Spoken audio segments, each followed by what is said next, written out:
Okay, so here we are, chapter 16. Um, we're almost done. There's this chapter and one more chapter. So let's find uh, the reading. And here it is. Okay, chapter 16. When we got home that night, Grandpa looked awful. His face was washed out, paler than I'd ever seen it. The trial had probably been harder on him than on me, I thought at the time, because he was worried about me testifying in the most spectacular case in the history of Mississippi. Maybe he'd had some threatening letters because of me, letters he'd kept to himself. There's no telling what some nuts would say to an old man whose grandson might testify on the wrong side of a local murder trial. When we sat down for supper, Grandpa sighed. I am glad that trial's over, gladder than I've been for anything in a long, long time. Maybe we can finally forget about Emmett Till and that mess up in money. You think it's over, Grandpa? I asked. The trial's the end of it? It's over for those two boys, that's for sure. Once you're acquitted of a crime, you can't be tried for it again. But what about the people who helped them? R.C. Rydell, would he get away with murder? Get that out of your head, Hiram. Grandpa's voice sounded strong, even though he looked like a good sneeze would knock him right out of his chair. Just you forget about it. The authorities did a thorough investigation, and there wasn't enough evidence to convict Bryant and Milam. If they'd had a good reason to suspect anyone else, including R.C. Rydell, they would have been after them in a hot minute. But the papers said Bryant and Milam weren't alone that night. Grandpa slapped the table with his hand. Damn it all, Hiram, you ought to be smart enough to know newspapers make mistakes. Rumors are always flying around in cases like these, and the lawyers made it clear that those Negro witnesses lacked reliability. But what if Bryant and Milam are covering for somebody else? It's done, Hiram, and believe you me, nobody around here is going to bring up this ugly mess again. It's over, period. What about an appeal? Won't Mr. Chatham take it to another court? Can't he keep fighting it, maybe try to go after the other people involved? I felt bad complaining to Grandpa about the trial after all the worrying he'd done about me, but I couldn't keep quiet about it. It's just not right. Bryant and Milam getting turned loose. Everybody in that courtroom knew they were guilty. I still can't believe the jury said they weren't. Grandpa's pale face turned pink, and he put both hands flat on the table to keep them steady. Maybe you didn't know this, son, but in the United States of America, citizens are entitled to a trial by a jury of their peers, and the verdict of the jury stands. It doesn't matter what you or anyone else in that courtroom thought about Bryant and Milam. The jury heard both arguments, considered the evidence, and concluded that those men were innocent. The case is closed, and I don't want to hear another word about it. If you want to keep beating on about that trial, go right ahead, but don't do it around me. It's what your daddy used to do, wear me out about what he thought was right or wrong. Well, Hiram, sometimes boys don't know what's right. Sometimes they've got to trust their elders. 12 adult citizens of the state of Mississippi sat in the courtroom for a full week, and they'd given their informed decision. But what about the no buts about it? You and I aren't going to talk about this again, and I'd advise you not to talk to anybody around here about it. Our community's suffered enough. It's time for things to get back to normal. We were mad at each other, so we didn't talk much for the rest of the meal, and by the time Ruth Ann cleared the dishes, I was itching to get out of there. Grandpa didn't say anything when I told him I was going for a walk. The humid night air pressed on me worse than ever. Sweat trickled down my back before I'd gotten a block away from home. It was after 9 on a Friday night. A few cars passed as I walked to the bridge. Some were packed with kids looking for fun on the first night of a weekend, and seeing them made me wonder what my friends in Tempe were doing, what they'd been doing in the weeks I'd been gone. I was ready to go home, ready to leave Greenwood and Grandpa's house, ready to try to patch things up with Dad. About the only thing I'd miss from Greenwood Actually, the only person I'd missed from Greenwood was Naomi, and I hoped she'd miss me. I walked down Front Street and cut through the back parking lot of the county courthouse. A few cars were there, probably night duty police or county jail guards, and except for those, the lot was empty, quiet, and dark. Halfway across, I saw someone, a, a man it looked like, step out from the shadows behind a Ford sedan parked close to the courthouse's rear entrance. He flicked a cigarette to the ground, and when I got closer, and before I could see who he was, he said, "Hey, sis, baby, where you headed at so late?" R.C. Rydell stepped out of the shadows, and in the light from the corner streetlight, I could see his face was bruised and swollen. Blood was splattered down the front of his T-shirt. I stopped, but didn't say anything. He didn't have a knife that I could see. "Hope you ain't looking for my little sister," he said, "'cause I don't think she's going to make your little rendezvous any time soon." "What are you talking about?" "Come on, Hiram, you think I'm stupid?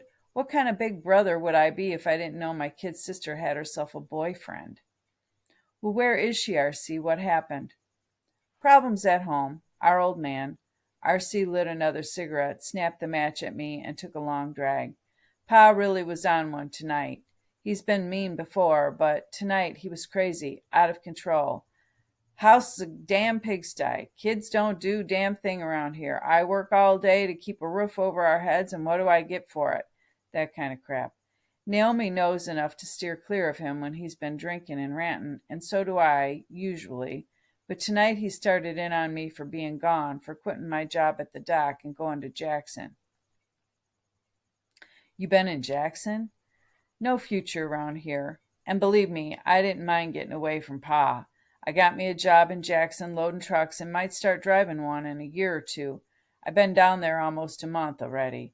Anyway, Pa don't like it, and he kept yelling, 'You run out on me, boy!' What he means is that he couldn't take my wages no more to buy booze. He really tore into me tonight, hollering, swearing, calling me all kinds of names. I could have took it because he was kind of drunk, and after this weekend I'd be cleared out of here for good. But he pulls out this big old leather belt, starts swinging around, swearing, coming at me." R.C. was breathing hard, and even in the dark shadows I could see the pain on his face. "He caught me good a couple of times, and I just took it. That made him mad, so he throws the belt down and starts with his fists." R.C.'s voice got faster. "Hit me in the face, kicking me, screaming like a crazy man. He popped me in the nose, blood gushed all over. It's probably broke, and that did it. That pulled my trigger, and there was no stopping me. I wailed on Pa like I was some kind of machine, hitting him in the face, right, left, pounding him as hard as I could. He was bleeding bad, but I kept at him. That's when Naomi started crying or screaming. She tried to make me stop. I don't know. I can't remember very well, but I think she pulled on my arm or something, and I shoved her out of the way and kept swinging at Pa. Pretty soon he went down like a sack of seed, and I started kicking him, yelling as loud as I could. I swear, Hiram, I felt like all the hate I'd ever had was pouring out of me right onto him. When he stopped moving, stopped swearing, stopped crying, I quit, and that's when I could hear Naomi crying and begging me to leave him alone. She wasn't mad or nothing, but awful scared, maybe scared I'd gone crazy. I tried talking to her, but she was just crying and crying, so I grabbed my duffel bag and got out of there. Out for good. I ain't never going back there. Never." "You just left Naomi there? What's she going to do?" "Last I saw her, she was bent over Pa, trying to clean him up. I told her to leave him be, he had it coming, and she knew it. And you know what? It felt good to rip into my old man. The whole time I was pounding him, I wanted to kill him. I was honestly trying to beat him to death." He took a deep, shaky pull on his cigarette. "I don't know if I managed it or not, but in case I did, I come down here to let the sheriff know." "You told the sheriff you beat up your own dad?" "Sheriff Smith knows all about Pa. He's known what's been going on since I was a little kid. Soon as I told him, he said he was surprised it hadn't happened sooner, and told me to get on the late bus to Jackson and never come back. Told me he'd take care of Pa and make sure Naomi's okay. You know, for a lawman, Sheriff Smith's all right." R.C. looked like he'd been through the fight of his life, lost, and was relieved it was finally over. He smiled weakly. I'm going to make it in Jackson, Hiram. Things are going to be different for me. Are you sure the sheriff's not doing anything? How do you know he won't come after you? If he does, he does, R.C. shrugged. I've been in trouble with the law before, and I can take it. But like I said, he knows Pa and knows what's been going on at home. He said even if I did kill Pa, he'd consider it self-defense or justifiable homicide or something like that. What about all this other stuff? I asked. They just had that big trial in Sumner. Bryant and Milam got turned loose. He told me all about that and asked me about that trouble that happened last month. Said somebody told him I'd been bragging about how I was going to help humble an uppity northerner. He looked at me with a thin smile. I wonder who would have done that. I gulped and took a step back, half expecting R.C. to flatten me, but he just kept talking. Anyway, I told him that Bryant and Milam did ask me to help him that night, but when I went home after talking to you, Pa was drunk again, yelling, hitting, same old stuff. That's when I decided I had to get out of there. So I grabbed some things and left home. Caught the bus to Jackson and hadn't been back since. But I thought, yeah, you thought I helped kill that Chicago boy. Well, Mr. Sis Baby, I guess I missed my chance. He shrugged his shoulders. I don't know. I could have done it, but I didn't. Like I said, things are going to be different for me now. I'm looking for a change in Jackson. Well, what about Naomi? Where is she? What's she going to do? Naomi's no baby. Living with somebody like Pa makes you pretty tough, Hiram Hilburn. So I ain't worried about my kid sister. If Pa's dead, maybe she'll stay in the house a while. Or maybe she'll move in with some do-good neighbor. She can come down to Jackson with me if she wants, but I ain't telling her what to do or not to do. She's old enough to figure things out, and I got my own worries. Do you know where she is right now? I want to see her, help her if I can. R.C. took a last drag on his cigarette, flicked it out into the parking lot, and picked up the duffel bag near his face. You didn't hear me, sis baby. Only thing Pa ever done for her was make her tough, so she don't need your help or nobody else's. She wants to see you, she'll find you. You could go looking for her, and maybe you'd find her. She's probably at home or at the hospital if Pa made it. But I doubt that she's going to be wanting to see anybody right now, even you. He touched his nose gingerly and then looked up at the sky for a moment before walking past me. I got to get to the bus depot. See you around, sis baby. When R.C. left, I walked to the bridge and stood where Naomi and I usually met. I hoped maybe she'd show up late after she got her dad taken care of. Leaning against the bridge rail, I thought about R.C. Rydell. Was he lying about being in Jackson? Lying about Naomi?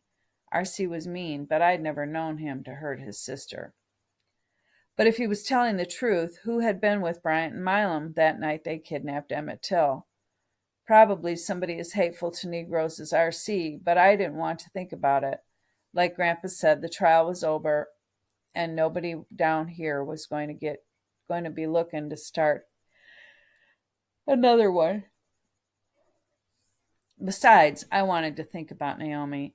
I'd always known she'd had it bad living with her dad, but tonight I really had no idea how rotten things were for her. I didn't know what I could do, but I wanted to be there at the bridge if she decided she needed my help or if she just wanted somebody to talk to. Maybe the best thing for her would be to get out of Greenwood and come back to Arizona with me. She could stay with my family, a while at least, until we could find somebody in Tempe for her to live with. My sisters would love her. So would Mom. She could go to Tempe High with me.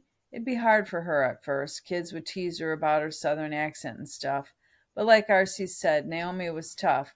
She could handle whatever Tempe High threw at her. I sat at the base of the bridge rail for a couple more hours thinking about how great life would be with Naomi in Tempe, figuring out exactly how to convince her to come back with me, aching to see her again, to hold her and to let her know that I'd do whatever I could to make things right. I sat there a long time waiting and dreaming, but she never came. Finally, I walked home and went to bed, but I didn't sleep much. The next morning, even the smell of Ruth Ann's bacon and biscuits wasn't enough to get me out of bed. I fell flat, wiped out from the trial and everything, sad that my summer was over, and because I wasn't sure how he'd react, a little worried to go back home and face Dad. I'd be leaving Mississippi in a couple of days, and when I got back to Tempe, I'd have to jump right into school and everything else that had started without me. Anyway, I wanted at least one lazy day morning in bed before I went back to the grind at home. I should have been able to sleep in. I felt plenty lazy enough, but too many things were buzzing in my brain. Not the trial for or Emmett Till or R.C. Rydell. That stuff was all done as far as I was concerned. I was worrying about Naomi. Was she all right? Would I see her before I left? If I did, would I be able to talk her into coming to Arizona?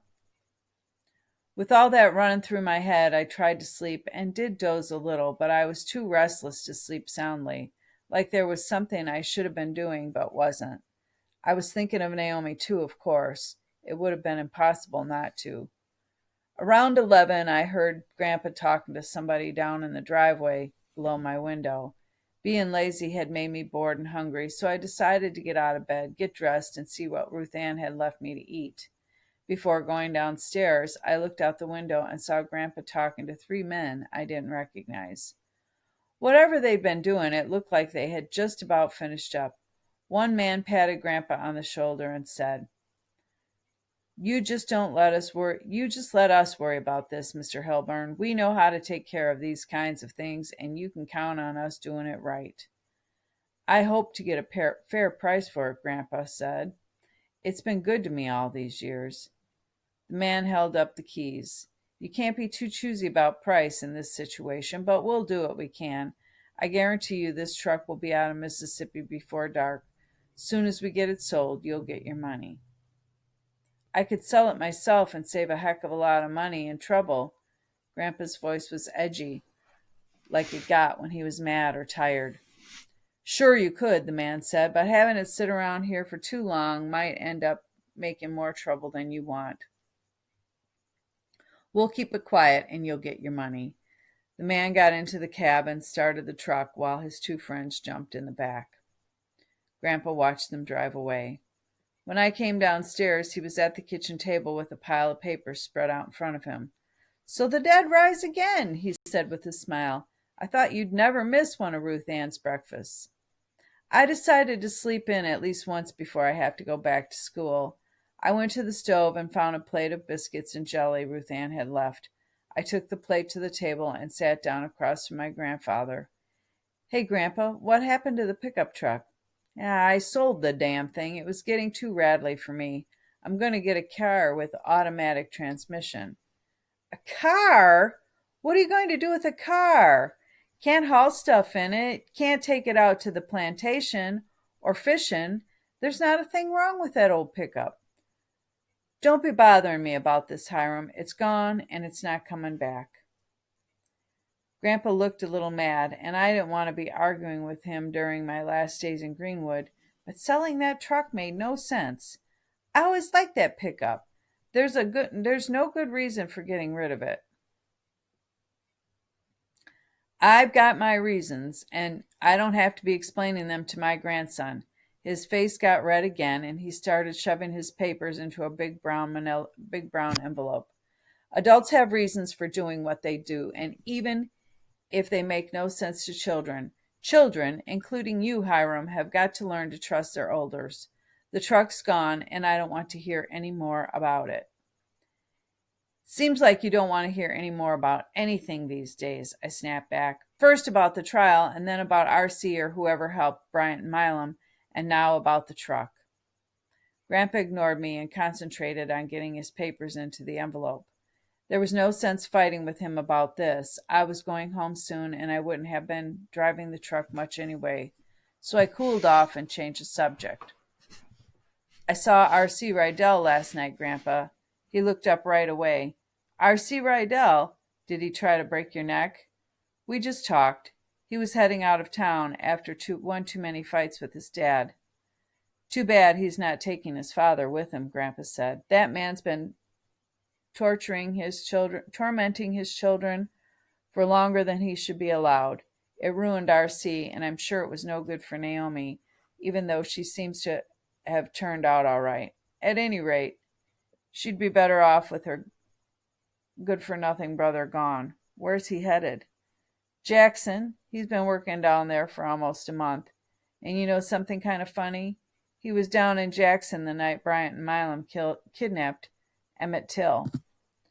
When he first told me that, I thought for sure he was lying, but now I believe him.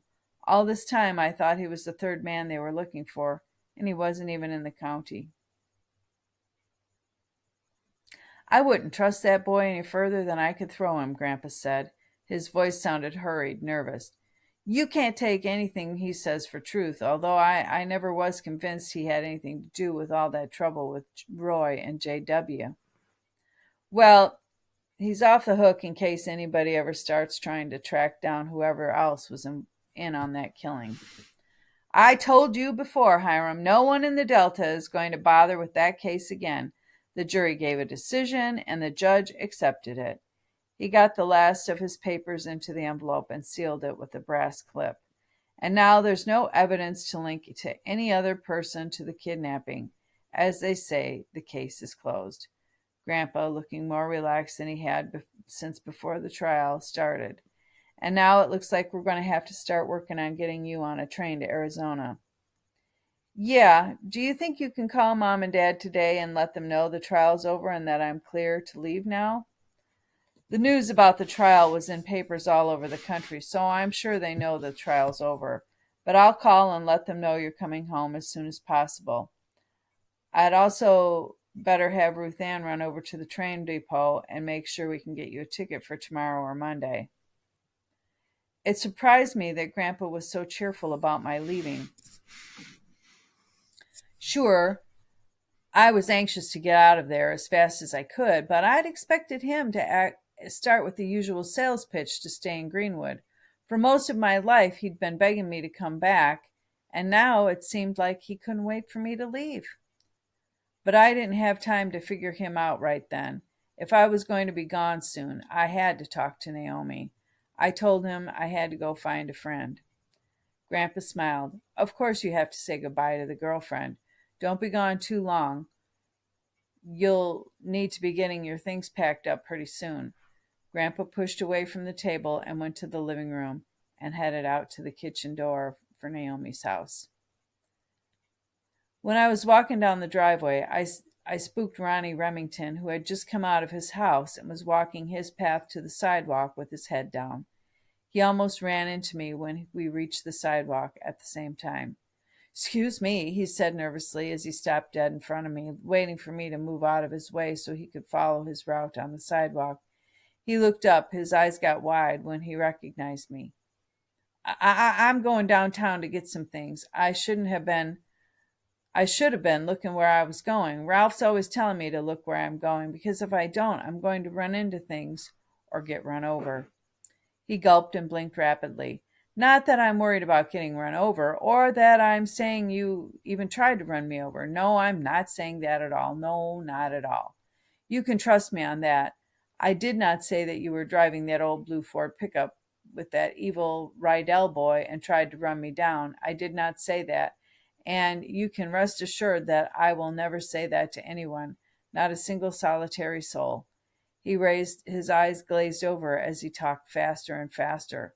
"One thing the Hilburns know is that the Remingtons are good neighbors. We never tell anyone anything. Ralph and I, we mind our own business, and we trust other people will mind theirs. Your grandpa, he knows that. We haven't told a soul about his pickup, not a soul." I had no idea what he was talking about, so I tried to slow him down. "There's nothing to tell about the pickup, Mr. Remington. Grandpa sold it. No secrets there." "Huh! Nobody calls me Mr. Remington." He smiled. "It sounds good, like it should sound, and I wonder if I should tell people to start addressing me as Mr. Remington. Ronnie always sounds so childish, and a man at my age, well, Ralph's actually older than I am, so I suppose he'd like to be called Mr. Remington, too. As a matter of fact, I'm sure he'd like that. We have similar tastes, you know. Well, not about everything, but about some things. A few things at least. We used to, anyway. He twitched when I touched his arm to stop him. Mr. Remington, what about the truck? It's no secret. I said slowly. Grandpa sold it, is all. Of course he sold it. He told me he was going to after the trial and all the terrible, horrible trouble that started up in Money. Not that I've ever been to Money. Too small. Just a cotton gin and a few stores. I hear. He made Ralph and me promise, as good neighbors, of course, that excuse me, that we wouldn't say anything to anyone about about what Ralph saw. Well, when he saw it, he didn't think anything of it at the time. Folks around here often borrow your grandpa's truck, and Ralph, of course, can't sleep and often watches out the window. Not peeping, of course not that, but in a neighborly way, watching out for our neighbors and their things. Ralph saw something? Something tickled the pit of my stomach. Oh, no, I promised I would never say that. When your grandfather came over to talk to me about that terrible, terrible tragedy, that Chicago boy that they found dead, when he came over to talk to us about that, he wanted us to make sure we had not seen anything. Well, of course I hadn't, because I always retire by 10 o'clock. If I don't get a good 10 hours of sleep, I'm a wreck the next day. So of course I was asleep, but not Ralph. No, Ralph's a night owl. So he saw Roy and J.W. that Saturday night, recognized them right off because he'd gone to high school with J.W., of course. He's only a few years older than J.W., but they were in school at the same time. So how could he not recognize them? Ralph remarked to me that he didn't know that your grandfather knew J.W., though. It was the next day he told me that about your grandfather and J.W. Milam. Ronnie's words swirled around my head so fast I felt dizzy. I wasn't even sure what I was hearing. Milam? Grandpa was with Milam? I never said that. Did I? Promised Ralph and I that we wouldn't tell anyone anything about it, and we haven't. We told your grandfather that except for when he told me, Ralph would never tell anyone, that he'd seen Roy and J.W. drop him off late. Oh, very late that night. It was strange, though, for your grandfather to be out so late, and that's probably why Ralph even remembered it. You know, he's so forgetful. He drinks, you know. Too much, if you ask me. But will he listen to me? No. Never has, never will. I'm the younger brother, so he thinks he doesn't have to listen to me, even though I'm the only one in the family with any common sense. The dizziness was getting worse, so I put my hands on Ronnie's shoulders to steady myself and slow him down. Please, Mr. Remington, please talk in a straight line, will you? That startled him. He paused, looking at my hands on his shoulders, and when I let go, he started talking again, this time more slowly. Yes, I do prattle on sometimes. I like it when you call me Mr. Remington. I'm going to have to remember to tell Ralph that. We must have people address us that way. About Milam and Bryant, please? Of course you know about the trial. Ralph and I didn't go, of course, but we read about it all in the Commonwealth. They covered it well, don't you think? Something in there, even nice photos about the trial every day. Comprehensive coverage, I'd say. Well, we were horrified to read all the details. Such a tragic, tragic thing.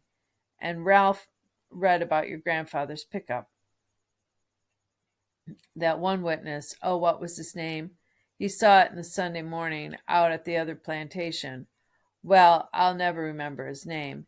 That worried Ralph right away. He has such a legal mind, you know. He knew people would know whose truck that was. Circumstantial evidence, of course. It proves very little or nothing, he said. But if it were added to what he saw, you know, Roy and J.W. dropping him off so terribly late one night, and Roy borrowing that truck. Well, pardon the expression, but that would be damning, Ralph said. Quite damning. So, of course, we admire your grandfather and his fine work for the citizens' councils and all that, and we've always tried to be very good neighbors. So, of course, when your grandfather came over to chat with us, well, we knew the score. We assured him, as I'm assuring you, that we would never tell anyone anything. Of course, many people don't listen to us anyway, though I have no idea why. I felt the blood draining from my face. The dizziness was back, and the breakfast I'd just eaten felt like rocks in my stomach. Mr. Hiram, you don't look so well. You know, this Indian summer we're having is quite brutal. The heat over 90 hasn't been, hasn't it been with all this humidity? Well, of course, the South, but it's just that brutal. You should get right back inside, out of the sun, and have yourself a nice cold glass of iced tea. I moved off the sidewalk, and as soon as the way was clear, Ronnie moved past me, talking as he walked. Iced tea, that will help. Yes, it would. Of course, with sugar and a slice of lemon. The sun did feel brutal. The air close, heavy, damp, and heavy. So thick. I could hardly breathe. Had I even been breathing? It felt like Ronnie sucked all the air when he talked so fast, so much, and what he said. The weight of his words and the the weather and everything else from Mississippi that summer squeezed all the air out of me. I half staggered back into the house. Grandpa was reading in the living room when I came in and flopped down on the sofa, but I didn't even look at him. With my head still spinning, I leaned back and stared at the ceiling, waiting for the dizziness to pass. I could feel my grandfather's presence in the room, but he said nothing. He was watching me, waiting, maybe worried. Would he still worry about me, or was he worried about himself? My head cleared enough that I could sit up.